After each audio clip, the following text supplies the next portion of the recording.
Social मीडियाचे आमचे मित्र यांना नाईटला 2 वाजता हे घुबड रोडवर सापडलं. मग ते जखमी होतं, आणलं आपल्याकडे दिलं. मी त्याला खाऊ घालायचे वगैरे प्रयत्न केले. त्याची जखम वगैरे काय आहे का बघितली. त्याला हळद वगैरे आधीच लावून घेतली होती. खाईना म्हणून आता एक आपल्याकडे पर्याय आहे, त्याला बळच का व्हायना खाऊ घालायचं, जेणेकरून जर पोटात गेलं तर त्याला एनर्जी येईल. आता आपल्याकडं एवढे मोठे डॉक्टर नाहीत पक्ष्यांचे की त्यांना असं काही त्यांना इंजेक्शन वगैरे असतील. आपल्याच्यानं जेवढं आपण इलाज करायचा आपण तेवढे प्रयत्न करतो. प्रथमतः त्यांना काय जखम असेल तर हळद वगैरे लावणे आणि खाऊ घालणे, पाणी पाजणे.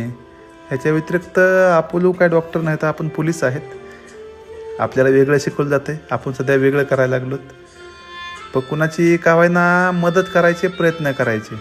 आता ते साहजिकच तर मांसाहारी पक्षी आहे तो पण, म्हणून आपण त्याला सध्या आहे आपल्याकडे जे उपलब्ध मांसाहार सध्या आपण गरुडासाठी आणतो, कुत्र्यांसाठी आणतो, आपण तेच त्याला द्यायला लागलोत.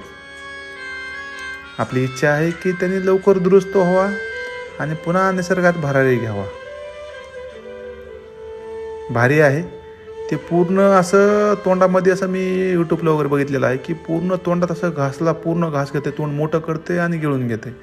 आपले कुत्रे त्याला सारखं कुणा कुणी यायला असते, त्यामुळे त्यांना कुणावर असा हल्ला करीत नाहीत, कोणत्याच पक्षावर करीत नाहीत, कोणत्याच प्राण्यावर करत नाही, कारण की सारखं काही ना काही यायला असते. आपण त्यांना आपल्या घरी त्याला वास्तव्य असल्यामुळे ह्या कुत्र्यांना आता सवय झाली. वरून मग पिंकी बघायला लागली काय चाललंय काय नाही. पिंकी बी अशीच आपल्याकडे आली होती, म्हणजे ते आपल्या माया खांद्यावर बसलेला पोपट. खाऊ घातलं पण लगेच त्याला पुन्हा ताकद आली, लगेच निघाला उडत. म्हणलं आताच नको, म्हणलं थोडं थांब, पुन्हा जा. पुन्हा ते पिंजरा बंद केला, त्याला बरं वाटावं त्याच्या अंगावर हात वगैरे फिरवला आणि घरात नेऊन ठेवलं. आपण एवढंच करू शकतो, आपल्या हातानं जेवढं होईल आपण तेवढे प्रयत्न करू. तुमचं हे सहकार्य हळूहळू आता मला लागायला लागलेलं आहे. मला प्रोत्साहन भेटायला लागलं आहे, मी काहीतरी योग्य काम करायलो असं मला वाटायला आता. ओके, धन्यवाद.